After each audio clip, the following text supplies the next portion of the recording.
I'm Stephen Bark, I'm Executive Dean of King's Business School. Delighted to welcome so many alumni here this morning. What we aspire to do is to educate responsible leaders who are going to make a real difference to business and society. And as I go about my business around the school, I see that every day. So, we were fortunate enough a couple of weeks ago to welcome Her Majesty the Queen and the Duchess of Cambridge to open the Bush House. And it was really exciting seeing our students, engaging with them, telling them about sustainable finance and investment in our trading room on the 4th floor in the building.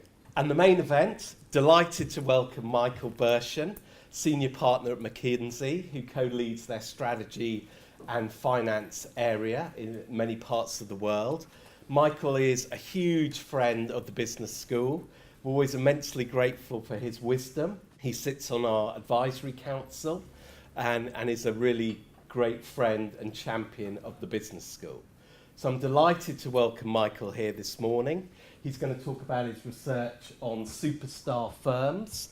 And I think what's really interesting about this is not only about debates about superstar firms, but also extending the work to sectors and cities. So Michael, welcome to the Business School again. Thank you, Stephen.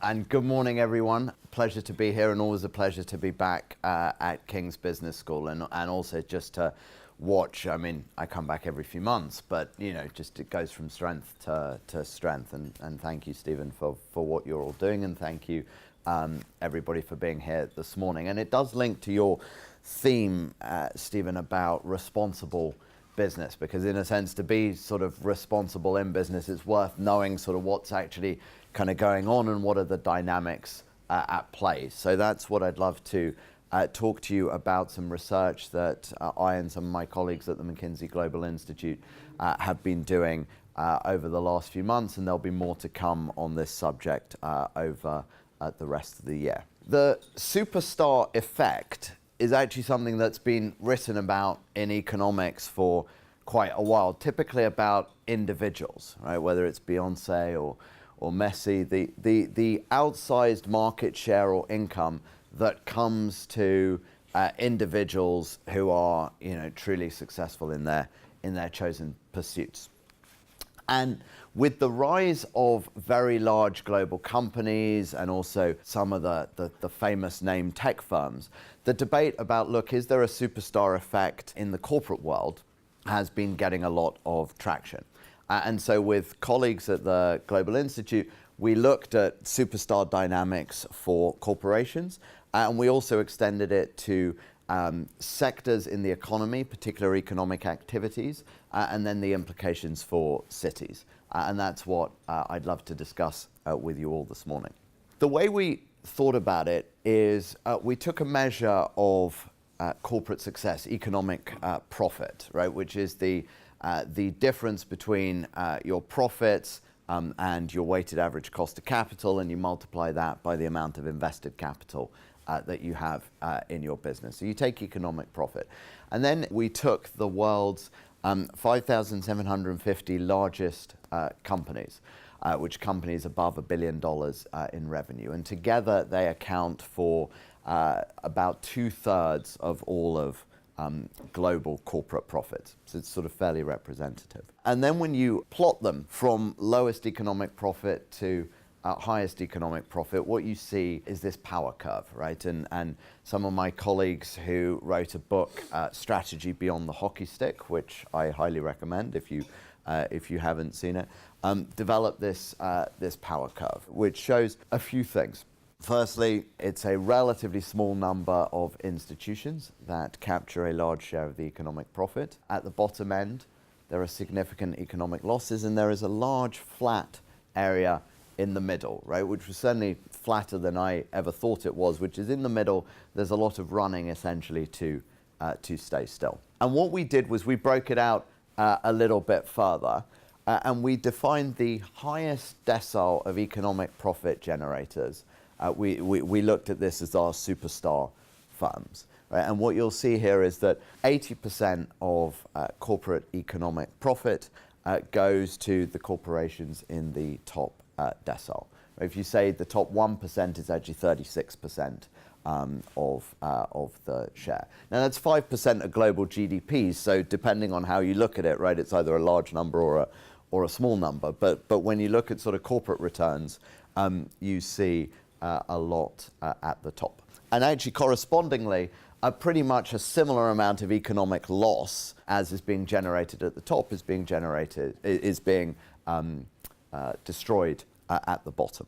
And the 10% of firms that we talked about, the 575 superstar firms, they are also firms that show up on other metrics that you might imagine, right? Whether it's market capitalization, innovation, do they have valuable brands?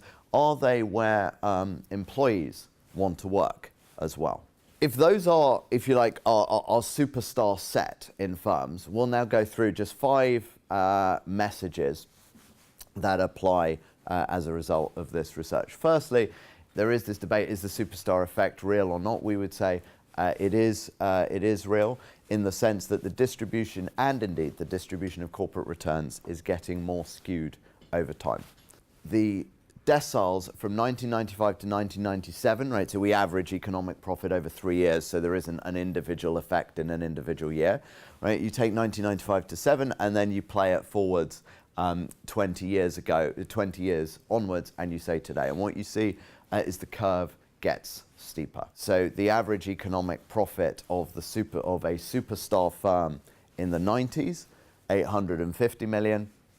The average economic profit of a superstar firm today, 1.4 billion, right? A 60% uplift. The same, of course, is actually true at the bottom, right, as well. So it's not that the returns are shifting, the curve is becoming steeper, right? So those at the top are succeeding at greater scale, and those at the bottom are in corporations are suffering greater losses. That's the first thought on what's going on in the global economy, in the corporate world. Second, what is true about these superstar firms, right? What then do you say? Well, how you play matters, because they stand out for the scale of their intangible investments, right? Intangible investments being brand, other forms of intellectual property like patents, could be customer relationships, by the way. Doesn't have to be traditional sort of traded intellectual property. Customer relationships, training, their supply chain network as well, and the returns that they generate from them. Because if you say, look, let's look at the top 1% of firms, the top 10% of firms, the bottom 10% of firms in terms of economic profit generation, and the line is the median. The top 10% of firms, superstar firms, they are much larger than the average firm, right? 3.3 billion versus 24 billion in revenue.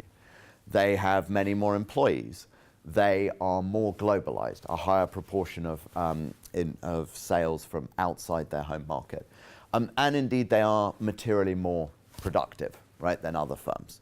But actually, when you compare the superstars, the top 10%, to the bottom 10%, you see that some things are not different, right, between top and bottom.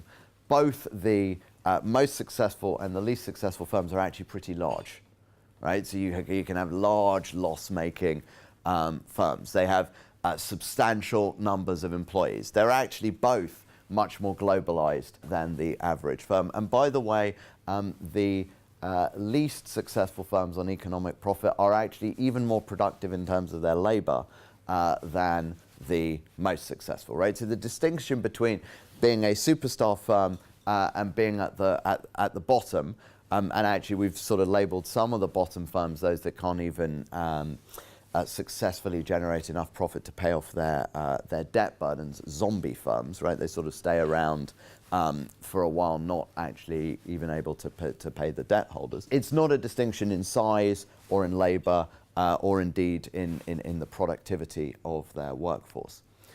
It's actually a difference in intangible investment, right? So the R&D investment between the bottom 10% and the top 10% is very, very different. And indeed, the R&D investment of the top 1% is even higher.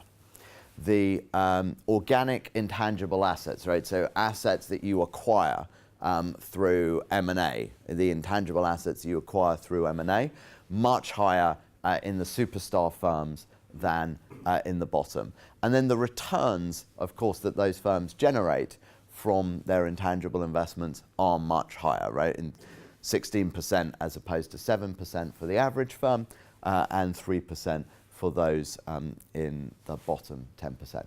So the story of, look, what makes a superstar firm is actually a lot to do with the level of intangible investment that they make, and the value that they generate from that intangible investment. Intangible investment, again, being in brand, being in patents, being in copyright, being in supply chain networks, being in training of high-skilled employees, and other forms of intangible assets, software development, for example. So how you play matters. Third message around superstar firms, where you play matters. And superstar companies benefit from disproportionately participating in a number of what you might call superstar activities. So the first thing to say is that the sector definition, right? Firms say, I am a pharmaceutical firm, or I am an automotive firm, or I am a manufacturing firm. That is only so helpful, right? But underlying that, and macroeconomists and people who look at sort of GDP data look at things in a different way. They talk about activities, or rather establishment level data, right? So 10 to 25% of the revenue of some of the world's largest, if you like, old economy or automotive industrial firms come from financing activities, right, as an illustration. So the sector, the traditional sector you're in, doesn't necessarily determine the set of activities that you actually do. So we now take the activity lens, right? We don't look at traditional sectors, we look at economic activities in the global economy.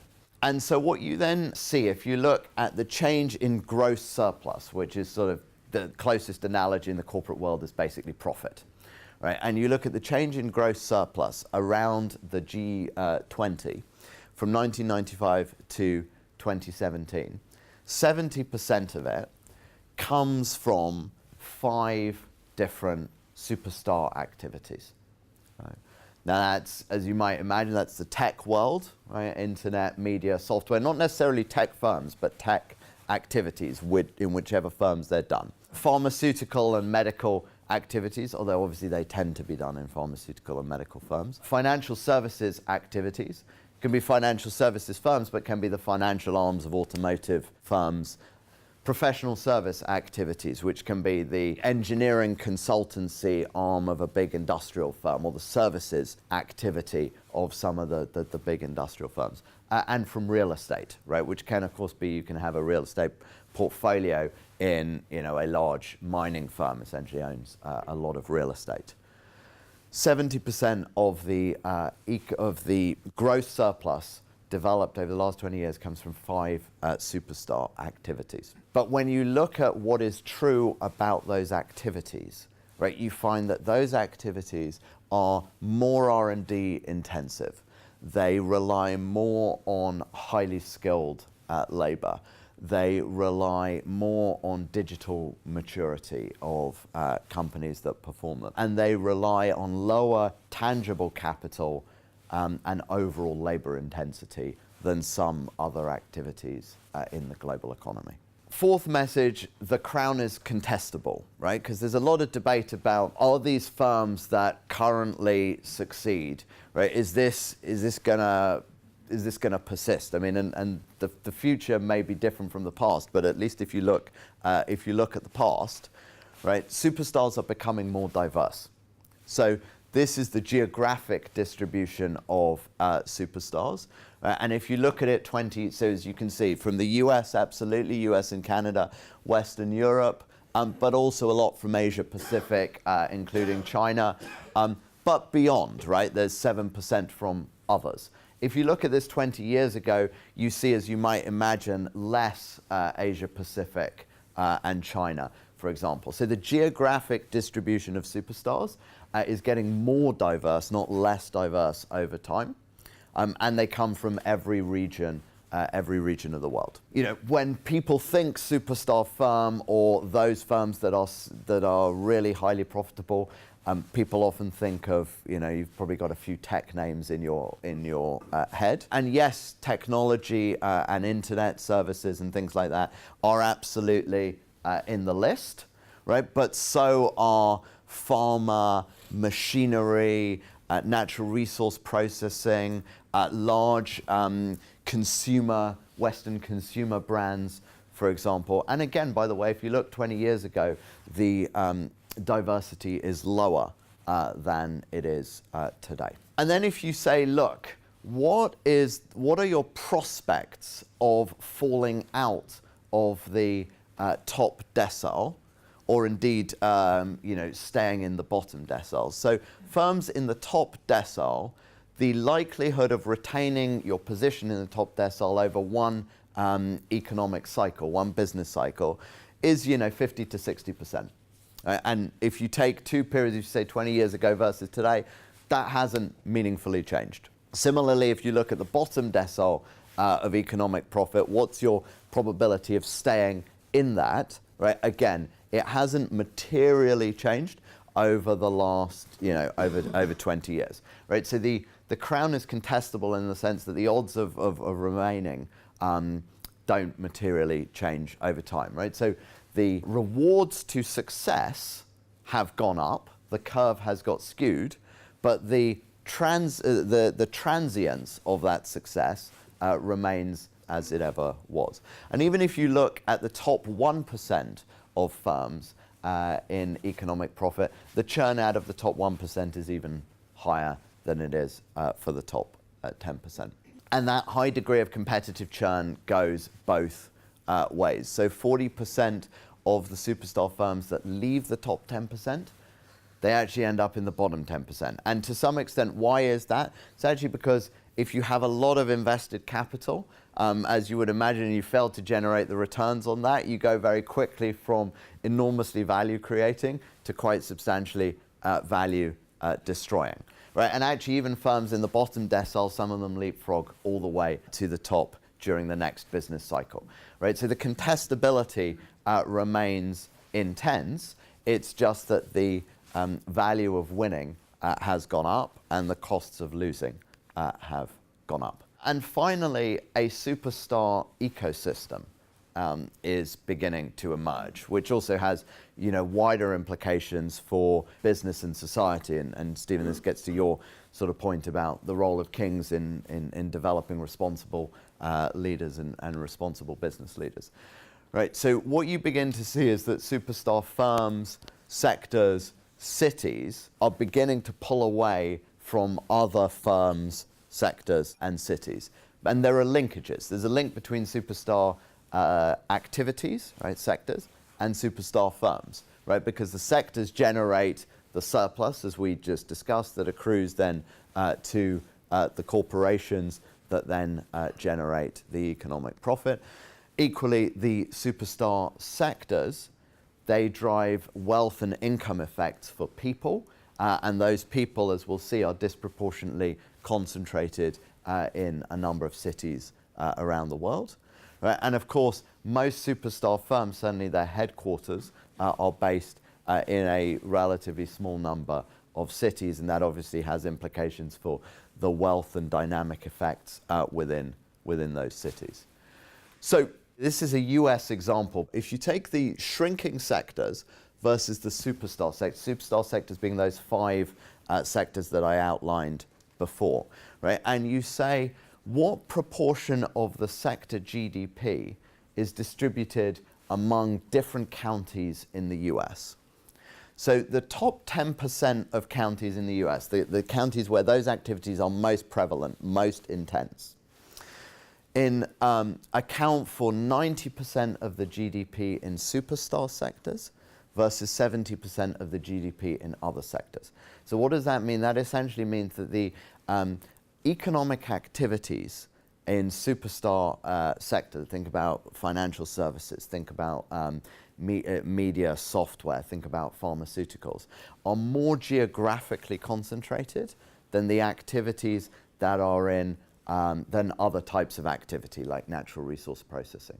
Right? So the activities that are generating more and more of the surplus in the global economy are more geographically concentrated. And then when you apply this to cities, you then begin to find that there are 50, we call them global superstar cities. There are regional ones, smaller as well. But there are 50 cities that are accounting for disproportionate share of the GDP and are gaining, they're increasing their distance from other cities. And of course, they're all over the world. Unfortunately, London is one of them. But there are 50 superstar cities, again, more diverse than they were 10 years ago, but obviously the difference between rural areas and urban areas and superstar cities versus non-superstar cities, that is getting starker. And those cities, right, again, just like firms, they match up on a number of other metrics that one might be interested in. 26 of the world's 50 financial centers are superstar cities, 23 of the world's digitally smartest cities also make the superstar list. 27 of the world's 50 most innovative cities make the superstar list. So 5 findings as you look at superstar firms, activities, and indeed then cities. 1, the effect is real, right? The distribution of corporate returns is getting more skewed over time, right? So the top decile in terms of economic profit, the average economic profit for a firm in the top decile has gone up 60% over the last 20 years. And the average economic loss of a firm in the bottom decile has gone up pretty much the same. How you play matters. The difference between top decile firms, superstar firms, and the rest, yes, they are larger, they are more productive, they are more global. But the difference between them and, let's say, the bottom firms comes in the R&D intensity, the inorganic intangible capital that they have acquired, and then the returns that they generate from it. Where you play matters in terms of activities, right? So it's less about which sector you are in, although that does matter, but which activities within that value chain or ecosystem do you play in? Do you play in superstar activities disproportionately, or do you play in others? And as we said, 5 activities are particularly significant. The crown remains contestable, is contestable. Actually, the diversity of superstar firms geographically and in terms of sector has gone up over the last 20 years, and the contestability of falling out remains quite high. And then a superstar ecosystem begins to emerge as some of these activities are more geographically concentrated, and then you see a number of cities that are pulling away from other cities. And so therefore you begin to see some of these dynamics, right, which is 10% of companies make up 80% of the economic profit among the large global firms. 1% of companies make up 36% of that share. 20% of sectors or economic activities account for 70% of the gain of the gross value added and gross surplus over the last 20 years. And 1.6% of cities account for 30% of global GDP and are becoming more prosperous than their peers over time, right? Which therefore has a number of wider of course, implications for all of you and all of us as business and wider leaders of business in society, right? In terms of, as we think about inclusive capitalism, as we think about investment in workforce or reskilling, as we think about the returns to digital skills, for example, and to intellectual property, right? And those are some of the wider dynamics that I think are going on in the global economy today. So I will pause there. I hope that's a brief tour of what we think is happening. Very happy to get into a discussion. The question I have is really on individuals. And on one of your How Do You Play, you could give us $2016, not like up to today. That's fine. I'm just wondering the part that individuals play, and really the contribution of these individuals to these global companies, or whether that is something that's in the mix now or not, as the case might be. So I certainly think that you are seeing, if you like, clearly as you think about some of those sectors that we were talking about, right? Software, pharma, financial services, right? They often rely on highly skilled individuals, or at least teams of individuals, right? Fairly small groups of highly skilled people working together, right, to create value. And therefore, I think it does speak to the increasing war for talent, right?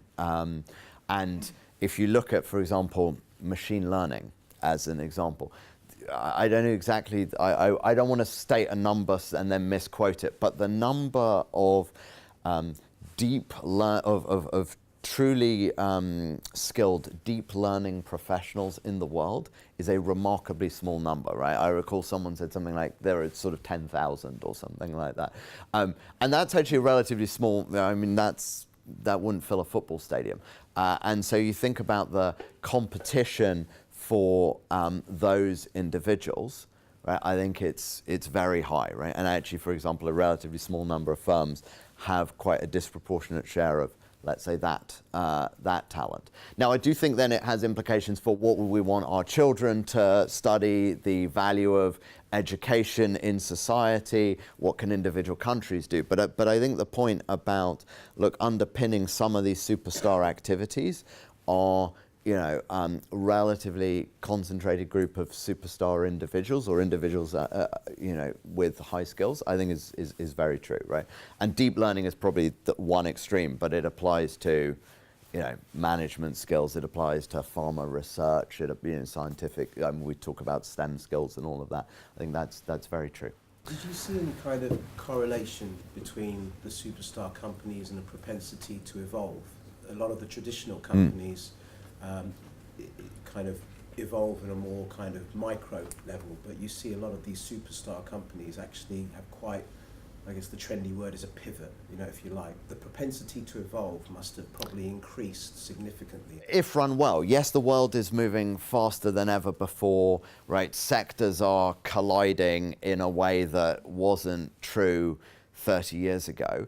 And so firms that are tending to navigate that well have, you know, greater agility, right? And all sorts of firms are talking a lot about how do we build more agility and adaptability and flexibility into it. But then if you equally look, a lot of firms fall out of the superstar status over over a business cycle, right? Perhaps because they don't adjust quickly enough. Thank you.